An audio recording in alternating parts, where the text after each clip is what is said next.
kasih Allah Roh Kudus. Haleluya. Kami taruh dan serahkan ke dalam tangan-Mu, oh Bapa. Amin. Terima kasih Tuhan. Di hadirat-Mu ya Bapa, kami duduk sejenak merenungkan akan kebaikan-kebaikan di dalam Tuhan, di dalam kehidupan kami. Kalau hari ini Tuhan, tepatnya 25 Desember 2020, kami masih menikmati panjang umur, kami masih menikmati sukacita, kami masih bisa merayakan Natal bersama, sekalipun dengan kondisi yang dibatasi oleh keadaan karena COVID-19 yang terjadi di tengah dunia ini. Namun hati kami tetap bersukacita. Amin. Karena Tuhanlah, karena kasih karunia-Mu ya Bapa, kami sehat, kami kuat, kami aman. Amin. Segala pujian, segala ucapan syukur, segala hormat kemuliaan Amin. hanya bagi-Mu Tuhan Yesus, Tuhan dan Juru Selamat, Raja di atas segala raja. Haleluya. Kami boleh menyembah Engkau Tuhan, kami boleh meninggikan, mengagungkan Engkau dengan pujian yang kami naikkan. Saat ini kami akan duduk sejenak mendengarkan firman-Mu. Haleluya. Tahu urapan-Mu ada di dalam hidup kami. Amin. Kuasa-Mu ada di dalam kami pribadi lepas pribadi. Urapi kami dengan urapan baru dari surgawi.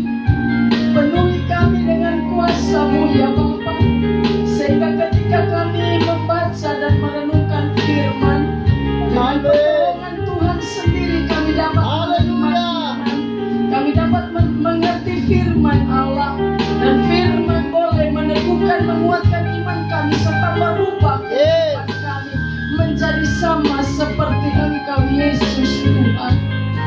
Segala kelemahan kedagingan kami taruh di dalam tangan Tuhan, sehingga Bapa, Roh Allah yang mengambil alih kehidupan kami, supaya dengan pertolongan Tuhan sukacita itu ada untuk kami menerima firman Allah, dan segala roh yang tidak memuliakan Tuhan kami Amin, amin. dalam nama Yesus. Kuasa Kristus menguasai kami, dan berfirmanlah bagi kami semua, hamba yang akan menyampaikan firman. Biarlah Tuhan Engkau taruhkan perkataan-Mu di dalam bibir kita, Terima kasih. supaya apa yang hamba sampaikan itulah yang dikehendaki oleh Tuhan. Dalam nama Yesus kami berdoa untuk mendengarkan firman Allah. Haleluya. Amin. Amin. Amin. Shalom Bapak Ibu Saudara. Shalom. Ada sukacita pagi ini. Amin. Haleluya. Puji Tuhan, saya percaya sebagai anak-anak Tuhan yang selalu ada Tuhan Yesus. Amin. Sekalipun dalam situasi kondisi yang ribet, yang sulit, tetap hatinya ada sukacita. Amin. Amin. Kalau sebentar saya menyampaikan firman agak terpengaruh dengan dialek Papua, mohon dimaafkan ya. Karena saya memang ada yang kenal, ada yang tidak. Saya putri Sangir asli tanpa campuran. Mama dari Sangir besar, papa dari Siau, Namen. Jadi saya kan tidak ada campuran asli. Dilahirkan, dibesarkan di kota Bitung Pardo, tetapi sejak tahun 87 saya tidak ada di kota Bitung. Semenjak saya tamat SMIA, saya tinggalkan kota Bitung. Sekali-sekali datang paling 1-2 hari tanpa sempat melihat keadaan Bitung. Tetapi kemarin ketika saya jalan, wow, Bitung sudah terbuka. Dulunya tempat kami gerak jalan kebun kelapa di belakang wali kota ya, sekarang sudah pada penuh dengan perumahan. Puji Tuhan, perkembangannya luar biasa. Nah Bapak Ibu Saudara, mungkin pepatah bilang tak dikenal maka tak sayang. Saya nama Bujang Marce Lumanu. Nama marga dari Bapak karena sudah berkeluarga. punya anak 2, punya cucu 1. Bapak orang Serui asli, marga Wetan. Jadi kami membawa keluarga Wetan Lumanu. Saya datang bersama 2 orang ponakan saya. Sebenarnya ada beberapa, tapi yang lain karena mereka belum di Pentakosta, masih di KGPM, jadi yang beberapa di KGPM. Yang kami yang sudah ada di Pentakosta yang datang kami bertiga. Cucu tinggal di Mamadenya, karena saya bilang nanti kalau saya bawa firman dia maju mundur, saya konsentrasi hilang.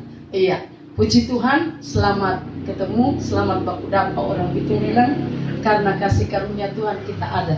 Amin. Mungkin yang lain berpikir, saya memulai pelayanan sebelum saya lanjut dengan firman. Saya memulai pelayanan dari 2 kakak di kota Sorong. Puji Tuhan ini banyak rumah walaupun perintisan. Vera sudah sampai di saya perintisannya di hutan. Kiri kanan dulu masih sagu-sagu, masih banyak pohon-pohon liar. Tapi sekarang tidak lagi. Kendaraan sudah bebas antar kota menyeberang menuju Ayamaru, jadi sudah ramai. Kalau dulu tuh sunyi sepi, hanya ada bunyi katak, bunyi jangkrik-jangkrik, dan pokoknya tidak bisa dibilang lagi. Tapi karena Tuhan, dan saya juga memulai dari pastori. Pertama sewa di rumah papan kecil saja. Ini agak besar sih, kecil. Tetapi Tuhan bilang tetap kuat, tetap bertahan.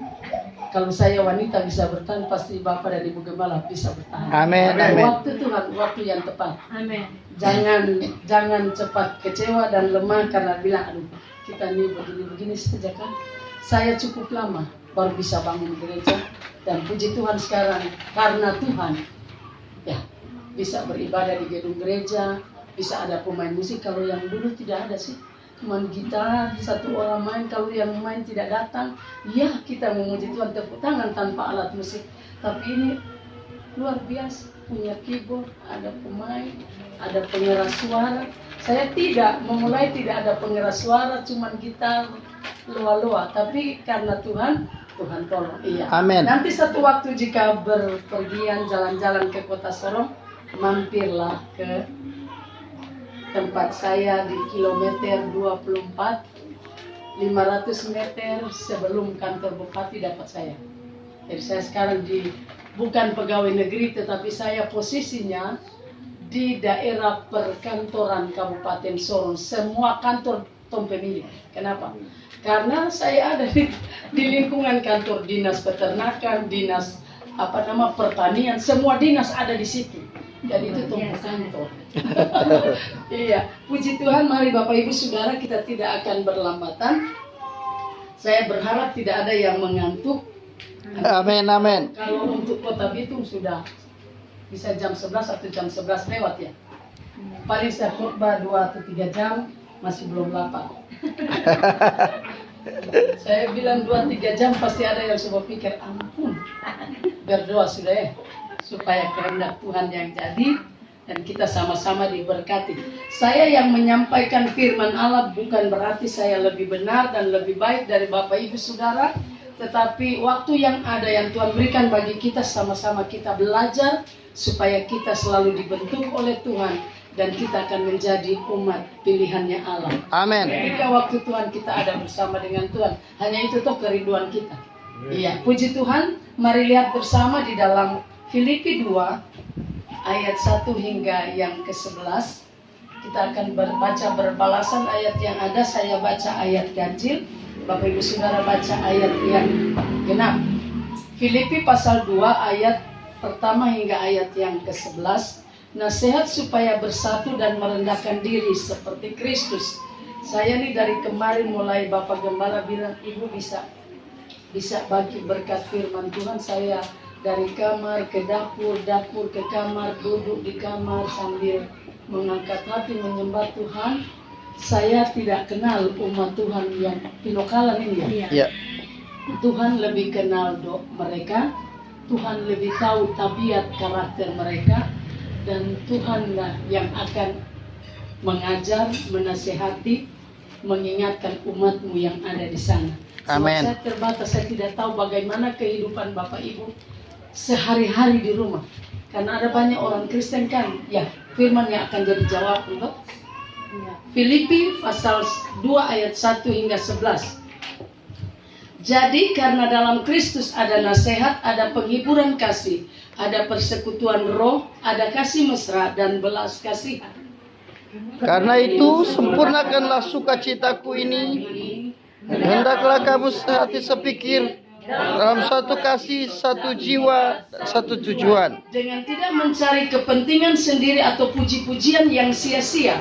Sebaliknya hendaklah dengan rendah hati yang seorang menganggap yang lain lebih utama daripada dirinya sendiri. Dan janganlah tiap-tiap orang hanya memperhatikan kepentingannya sendiri, tetapi kepentingan orang lain juga. Hendaklah kamu dalam hidupmu bersama menaruh pikiran dan perasaan yang terdapat juga dalam Kristus Yesus. Yang walaupun dalam rupa Allah, ia menganggap kesetaraan dengan Allah itu sebagai diri yang harus dipertahankan. Melainkan telah mengosongkan dirinya sendiri dan mengambil rupa seorang hamba dan menjadi sama dengan manusia. Dan dalam keadaan sebagai manusia, ia telah merendahkan dirinya dan taat sampai mati, bahkan sampai mati di kayu salib. Itulah sebabnya Allah sangat meninggikan dia dan mengaruniakan kepadanya nama di atas segala nama, supaya Dalam nama Yesus bertekuk lutut segala yang ada di langit dan yang ada di atas bumi dan yang ada di bumi. dan segala lidah mengaku Yesus Kristus adalah Tuhan bagi kemuliaan Allah Bapa. Amin. Bapak Ibu Saudara, dengan 11 ayat yang kita baca secara bergantian tadi, saya akan berbicara dengan satu tema yang berkata makna Natal dan perubahan hidup. Sekali lagi, makna Natal dan perubahan hidup. Ketika kemarin saya jalan ke terminal ya, kemarin malam sama kemarin pagi sekitar jam 10 saya ke Pasar Winenet. Saya perhatikan betapa banyaknya orang sibuk berbelanja, baik itu soal makan, minum, pakaian, pokoknya pada sibuk semua untuk mempersiapkan ini hari Natal. Jadi kesibukan masing-masing orang mempersiapkan, istilahnya dikatakan pesta perayaan Natal, sehingga kecenderungan manusia saat-saat ini lebih memperhatikan hal-hal jasmani daripada hal-hal rohani. Ya. Mereka lebih cenderung, aduh, ini saya harus cari uang untuk bisa bikin kue. Kalau boleh ada horden baru, kalau boleh ada kursi baru, kalau boleh semua serba baru karena ini Natal. Nah, dalam hal ini sebenarnya kalau kita kembali melihat di dalam diri kita masing-masing, makna Natal bagi kita semua berarti bisa dikatakan kehadiran Kristus apakah benar-benar sudah ada di hati kita? Apakah Kristus 100% sudah bertakhta, sudah memerintah, sudah menguasai kita, mulai dari ujung rambut sampai ke telapak kaki? Dalam arti kan Kristus datang ke dalam dunia karena keadaan dunia yang amat sangat terpuruk waktu itu. Ya. Artinya di bawah penguasaan kegelapan karena dosa. Manusia kehilangan pengharapan karena hubungannya dengan Allah tidak lagi baik. Ya. Tapi telah terputus karena dosa. Nah, Yesus atau Allah kita yang penuh kasih tidak mau kita tetap ada di dalam keadaan yang terpuruk seperti itu, tapi Dia ingin supaya hubungan kita dengan Allah kembali baik, kembali harmonis. Ya. Nah, berarti Kristus datang untuk mematahkan, untuk menghilangkan, untuk mencabut kegelapan dari dalam hidup kita, sehingga terang Kristus bercahaya di dalam kehidupan kita. Amin. Artinya Natal membawa perubahan. Ya, amin. Amin. Dari kebiasaan lama diubahkan menjadi manusia baru. Nah, Bapak Ibu Saudara, sekarang kalau Natal hanya sekedar dirayakan sebagai hari yang maksudnya mau dikatakan bagaimana ya, orang Kristen kayak bilang Natal itu wow saja, hari yang hanya untuk rame-rame, hari hanya untuk bikin sesuatu yang lain daripada yang lain, tanpa pernah berpikir apakah Natal itu sudah membawa perubahan pada diri saya atau tidak. Nah Bapak Ibu Saudara, jangan takut, tadi saya bilang 3 jam. Sebenarnya kemarin saya mau nelpon Bapak Gembala sejujurnya, mau minta maaf pending saya untuk membagi berkat firman Tuhan. Kenapa? Karena mungkin kemarin saya kecapean urus ponakan nikah. Saya badan rasa lemah, dan Vera juga tahu sebelum saya berangkat ke Bitung saya sakit banyak. Saya sakit hampir 2 bulan, hampir 3 bulan. Nah, jadi kemarin saya rasa tidak enak badan, mau flu, batuk. Saya bilang, aduh, baru pulang pasar saya rasa suara tidak bisa lagi. Saya mau angkat telepon, saya punya hati, aduh bagaimana ya? Saya bilang, Tuhan, kalau memang Tuhan mau saya bagi berkat firman, stabilkan saya punya volume suara. Kalau Tuhan tidak stabilkan, pagi tadi tetap saya telepon mendadak. Ya, untuk apa datang kalau suara tidak bisa keluar, tapi puji Tuhan. Tuhan stabilkan. Amin, amin, amin. Iya, tidak akan sampai 2-3 jam, tidak usah takut. Vera tahu saya di sana, tidak, dia pasti tak, dia sudah cerita sedikit. Nah Bapak Ibu Saudara, kalau benar Putra Natal telah membawa perubahan di dalam hidup kita, kita akan cross check diri kita masing-masing. Kalau misalnya kesehatan kita perlu pergi periksa supaya kita tahu bagaimana kesehatan kita, maka iman juga kita perlu cross check. Betulkah sudah berubah atau yang lama tetap lama, tidak pernah jadi baru? Mengaku orang Kristen tetapi tidak pernah menjadi Kristen yang sungguh-sungguh. Saya kemarin dalam hati berdoa, Tuhan, karena hampir sedikit terjadi permasalahan yang fatal setelah pasca pernikahan. Karena maklumlah kakak-kakak saya belum hidup di dalam Tuhan sungguh-sungguh. Ekstra sabar mesti ada di saya. Jadi yang satu marah, tidak tahu kenapa pulang-pulang karena ya orang Bitung bilang sudah pancing sedikit. Dia mulai marah dan bicara banyak. Saya berdiri tengok, Tuhan dia dengar saya mau bicara atau tidak ini, tapi saya bicara saja. Saya bilang tutup mulut, diam, semua sudah selesai, jangan bikin ribut. Kalau bikin ribut, kita bikin malu diri, bikin malu Tuhan Yesus. Puji Tuhan. Karena Tuhan dia dengar, dia diam, dan dia pulang tidur. Berarti kan kuasa Tuhan ada di dalam kehidupan orang. Amin. Nah, kalau betul kita sudah berubah, kita akan lihat dari ayat-ayat yang kita baca tadi. Karena ketika kita menjadi milik Kristus atau kita menyerahkan hidup kepada Kristus, maka otomatis kita akan memiliki karakternya Kristus. Amin. Amin. Amin. Ya. Otomatis kita memiliki karakternya Kristus, dan karakter Kristus yang sesungguhnya yang harus kita teladani di dalam kehidupan kita sehari-hari. Dan kita akan belajar 3 hal dari pembacaan yang kita telah baca tadi, yang saya ambil beberapa poin yang ada. Yang pertama, kalau benar kita sudah ada perubahan hidup, kita akan melihat benarkah tidak. Kalau tidak, berarti kita perlu bertobat hari ini sebelum terlambat. Amin. Waktu Tuhan kita tidak tahu.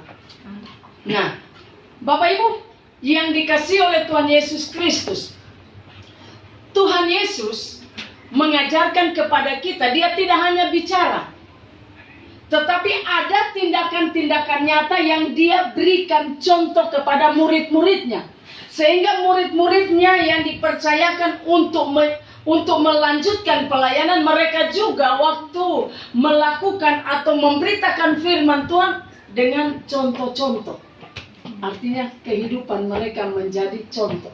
Amin. Nah, saya ketika ikut satu camp wanita bijak, satu yang saya tetap taruh di hati saya, jangan pernah menyampaikan firman kalau engkau sendiri tidak bisa melakukannya. Amin. Itu tetap ada. Jadi yang disampaikan yang engkau sudah bisa lakukan. Nah, meneladani Kristus dari ayat yang ada, bahwa setiap kita yang memaknai Natal dan supaya Natal berarti di dalam hidup kita, berarti teladan dari Kristus harus kita ikut. Amin. Yang pertama kita akan lihat teladan dari Kristus pada ayat yang ketiga dan ayat yang keempat. Dengan tidak mencari kepentingan sendiri atau puji-pujian yang sia-sia, sebaliknya hendaklah dengan rendah hati yang seorang menganggap yang lain lebih utama daripada dirinya sendiri. Dan Amen. janganlah tiap-tiap orang hanya memperhatikan kepentingannya sendiri, tetapi kepentingan orang lain juga. Amin. Yang pertama, teladan dari Kristus yang harus kita ikuti dan lakukan adalah Tuhan Yesus tidak mementingkan diri sendiri. Amin. Amin. Dalam hal ini bisa dikatakan Tuhan Yesus peduli dengan kehidupan manusia. Itu sebabnya dia rela meninggalkan tahtanya yang luar biasa megah, yaitu kerajaan Allah, turun ke dalam dunia yang hina ini supaya manusia yang tidak berpengharapan memiliki pengharapan. Supaya manusia yang diikat dengan segala macam kekuatan dosa, segala macam pengaruh kejahatan bisa dimerdekakan dan dilepaskan dan bisa menikmati kebenaran yang datangnya dari Kristus, bisa menikmati kelepasan dan hidup penuh sukacita serta damai di dalam hatinya. Amin. Dia peduli. Nah, kita juga sebagai orang percaya, mari kita mau melakukan itu terhadap sesama kita. Ada kepedulian dengan orang lain. Artinya tidak egois, tidak sombong. Tetapi kita harus tahu apa yang ada pada kita itu semua karena anugerah Tuhan. Amin. Ketika saya mulai merintis, karena teman-teman saya kan, saya merintis perempuan toh. Jadi ini semangat yang saya berikan buat Bapak Gembala. Sekalipun saya hamba Tuhan, saya juga orang tua toh, anak. Amin. Saya merintis, Bapak masih kerja, masih swasta. Jadi tidak sehati, tidak sejalan. Saya berpikir, aduh Tuhan, kenapa dulu saya harus pilih Bapak jadi pasangan hidup? Sudah tahu-tahu dia bukan pendeta. Akhirnya kalau saya bilang, Pak tolong saya ke bawah renungan. Apa jawaban dari Bapak Gembala? Bukan porsi saya. Tuhan Yesus turun. Saya sapu dada saja. 10 tahun saya bergumul. Dan ketika Bapak bilang mau sekolah pendeta, saya bilang berangkat. Saya mau bicara lagi. Aduh nanti saya perintisan makan apa, anak sekolah bagaimana, papa kuliah bagaimana. Saya cuma satu saja tahu, ada Tuhan. Amin. Begitu saja, ada Tuhan. Dia bilang, Mas saya mau berangkat sekolah. Berangkat sudah Pak, nanti Tuhan berkati. Dalam hati Tuhan ke sekolah saya. Ini mau berangkat ini Surabaya. Bukan dekat-dekat Manado kayak saya. Tapi saya bilang daripada saya protes dia berubah dan dia keraskan hati tidak mau pergi, apa jadi? Lebih baik rendah hati, mendukung saja, berangkat. Jadi ketika ditinggalkan sendiri, tidak tahu bawa motor, mau pergi kunjungan jemaat yang cuma 2 itu berjauhan, mau jalan kaki serba salah, tidak jalan juga salah. Nah, tetapi karena Tuhan Yesus selalu meneguhkan di hati, sampai sekarang bisa bertahan di tempat itu. Jadi saya ada di perintisan itu sampai jadi jemaat sudah, kalau tidak salah hitung 15 tahun. Lama tuh. Dan untuk GKPMI, karena tadi ada sedikit cerita, untuk GKPMI Sorong tidak ada yang bisa gabung-gugat. Yes. Kenapa? Karena kita rintis sendiri, kita berjuang, Tuhan yang menolong. Jadi yang pengurus apa mohon maaf jangan pindah-pindahkan kita. Sebab kita bayar harga cukup. Masing-masing. Hanya menangis. Merintis di tempat saya makan pisang mentah bakar. Tanpa ikan, tanpa sayur. Kadang saya lihat saya punya ponakan dia gigit pisang. Aduh Tuhan, apa yang terjadi? Tetapi ya, syukurlah bagi Tuhan karena Amin. Tuhanlah yang membawa saya untuk mengenal Tuhan. Nah, jadi kalau kita mengenal Tuhan, kita peduli. Jangan berpikir, aduh, saya ini juga hidup cukup. Hanya bisa makan, bisa minum. Lalu saya harus peduli dengan ponakan, saya harus peduli dengan orang lain. Saya harus peduli di kiri kanan, muka belakang. Untuk apa? Sebenarnya keliru pemahaman seperti itu ya. Kalau kita memiliki Yesus, maka kepedulian kita akan didasari oleh kasih yang tulus kepada sesama kita. Amin. Sehingga kita melakukan sesuatu kita tanpa merasa ragu. Karena apa yang kita lakukan kita tahu itu Yesus yang telah melakukan terlebih dahulu. Dan apa yang kita lakukan kita menyadari betul karena Yesuslah yang menolong kita untuk melakukan itu. Kalau bukan Tuhan, berat untuk kita lakukan itu. Ya. Tetapi karena Tuhan, kita bisa berbagi dengan orang lain. Amin.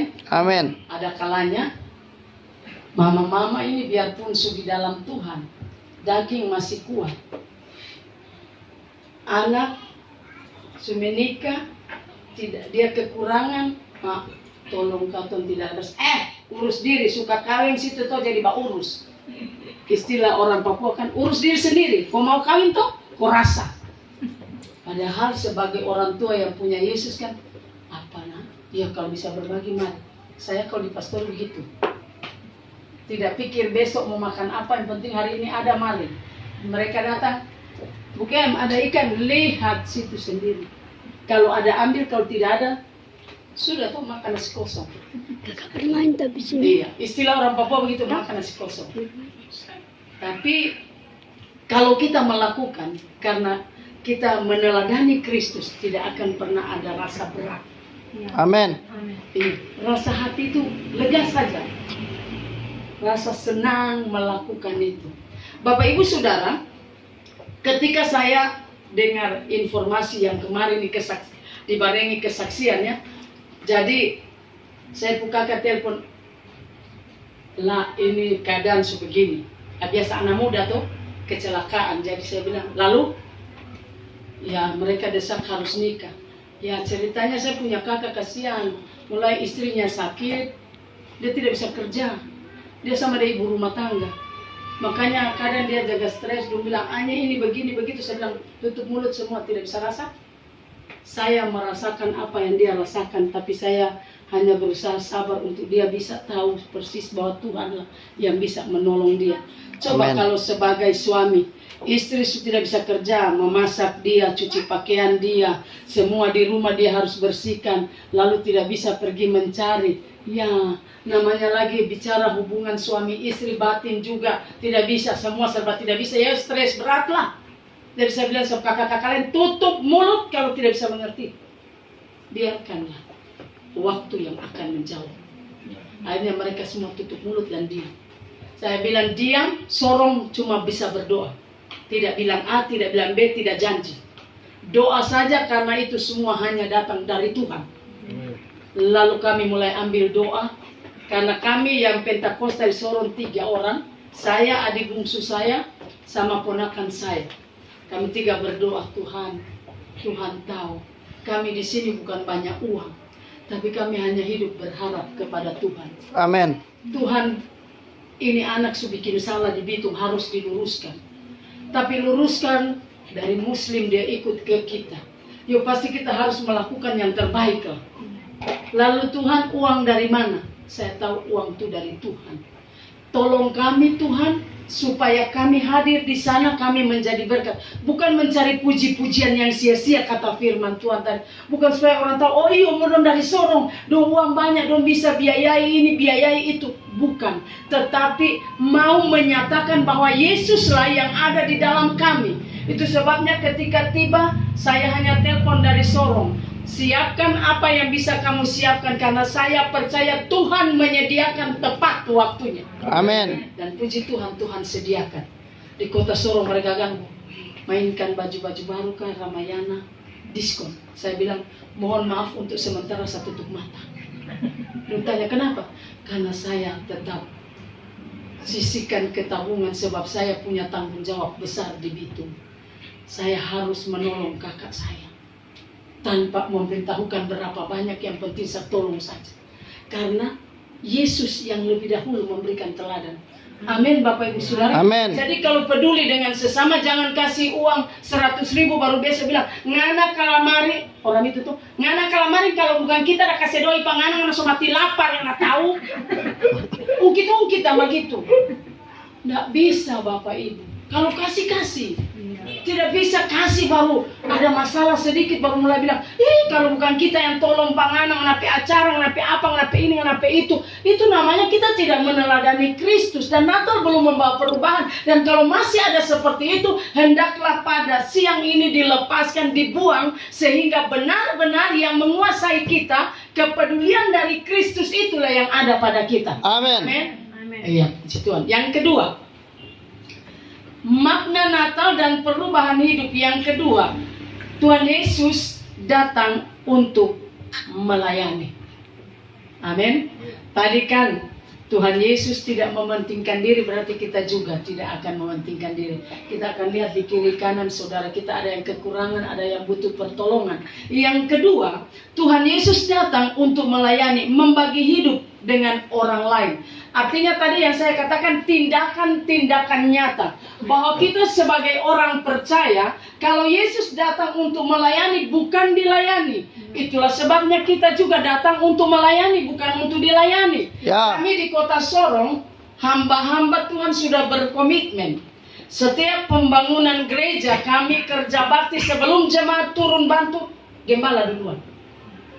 Jadi beberapa waktu kami kerja bakti, siapa yang bisa angkat air, diangkat air. Siapa yang bisa angkat batu, diangkat batu. Siapa yang bisa campur spesi, dia campur spesi. Mari silakan pendeta-pendeta turun. Jangan cuma bisa bilang melayani, cuma di mimbar. Lalu di bawah-bawah tidak mau kerja-kerja yang kasar, tidak mau. Itu salah. Karena Tuhan Yesus dia tidak hanya berdiri berkhotbah, tapi dia turun langsung di lapangan. Dia lihat orang yang sakit, dia berdoa. Berarti kita semua jemaat Tuhan yang kekasih, berbicara pelayanan itu bukan hanya sekedar sebatas mesbah, tapi dalam kehidupan kesehari-harian. Kadang ada banyak jemaat Tuhan, mungkin di sini tidak, tapi di luar sana banyak. Tapi kalau ada, mari robah pola pikir kita. Banyak jemaat berpikir kalau gembala dia melayani sekian lama belum ada jiwa melayani, gembala itu tidak ada urapan. Gembala itu kurang bagus, gembala itu. Tapi pada kenyataannya kita harus tahu gembala tidak bisa beranak domba. Amin jemaat Tuhan di tempat ini. Ya. Domba yang harus beranak domba. Ya. Artinya saya kalau jadi jemaat saya harus melayani, membagi hidup, menyatakan kesaksian. Ini saya. Dan kalaupun kita tidak bisa bicara, orang akan lihat bagaimana kita yang dulu mungkin pemarah, contoh kita yang dulu tukang gosip, suka-suka Carlota di tetangga, tetapi semenjak Putra Natal hadir di hati kita, kita anggap itu sia-sia, itu tidak baik, jadi harus dibuang. Kita tidak mau lagi ada dulu-dulu, lebih baik kerja di rumah, atau kalau tidak ada kerja baca firman, kalau sudah rasa tidurlah tidur, supaya amanlah jiwaku. Daripada pergi bicara salah, pala panggil baku urus, siapa bamulu, orang sana lapor.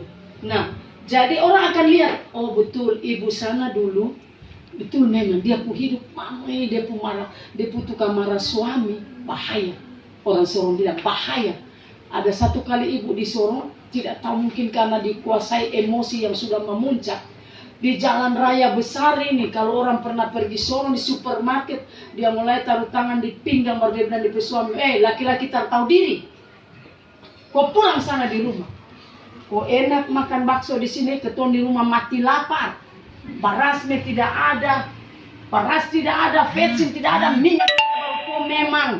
Nah, itu yang namanya orang Kristen yang mengaku ada Kristus tetapi masih duniawi, masih daging, belum ada perubahan. Nah, mama-mama mau melayani toh, jadi kalau ada kekurangan jangan pilih tetangga. Apalagi kalau orang belum hidup. Kalau macam saya dari sini Gemim, DKI, lalu kita yang di Pentakosta bilang Tuhan itu dahsyat, Tuhan itu besar, Tuhan itu luar biasa. Harus sedikit-sedikit, mau sih minta belakama dan mau sih minta rica dan penuh. Hari-hari sambayan mau minta terus. Jangan toh. Amin. Amin. Ya, jadi biar tanam-tanam bunga, tanam di kemangi, tanam di tapi ponakan bilang tanam tuh bunga, minta tuh balakama kotoran. Terus saya diam karena itu dong urusan. Jadi itu kalau bilang pelayanan itu membagi hidup dengan orang lain, menyaksikan kemurahan Tuhan yang kita alami, yang kita rasakan, bagaimana Tuhan merubah hidup kita, itulah yang akan menjadi kesaksian. Amin. Bagaimana kita mau kesaksian kalau dari tahun ke tahun hidup begitu, pemarah-pemarah terus, penipu-penipu terus. Kalau tadi ibu-ibu mungkin bapak-bapak kadang kan kalau gajian itu ada bapak-bapak yang suka iseng, gaji 1 juta simpan 200. Ini gaji ini 800. Ini semua iyo. Padahal dia sembunyi itu 200. Dari tahun ke tahun begitu. Dia pikir itu biasa, padahal itu dosa. Biarlah gereja hari-hari kalau jaga bapak sembunyi di maitua. Itu pasti. Melayani sesama bagaimana, membagi hidup bagaimana. Ajar kita firman sendiri pemputar balik ada ajar diri baru. Tapi kalau kita betul-betul mau melayani, membagi hidup, menunjukkan kepada mereka, ini saya yang diubahkan Yesus. Ini saya yang memiliki firman, ini terang yang ada di hati saya. Saya kalau datang ke Bitung, saudara-saudara saya bilang begini, awas. Urapan Roh Kudus ada jadi jangkam selesai. Saya diam, saya cuma senyum saja. Jadi masing-masing biasa bawa CT di rumah, sekarang udah lari ke rumah belakang. Dia bilang, tunggu kasih Malala berangkat. Tuhan tidak bisa macam-macam kalau di situ. Kita bilang, ya tunggu saya berangkat. Tunggu sampai Tuhan Yesus datang dan kamu pupuru semua hancur. Dia bilang, malah jangan kutuk-kutuk. Begitu tidak kutuk, suruh bertobat. Supaya sadar dan ikut Tuhan. Jangan cuma Kristen keturunan tanpa ada perubahan. Tapi mari kita menjadi orang Kristen yang betul-betul hidup. Amin, amin. Amin. Amin. Jadi keteladan Kristus Natal ini biar kita cuma hidup dengan apa adanya, tetapi perubahan hidup itulah yang dituntut Tuhan. Amin. Soal memeriahkan Natal dengan besar-besar bukan. Tetapi apa adanya kita tetapi diubahkan oleh Tuhan itu.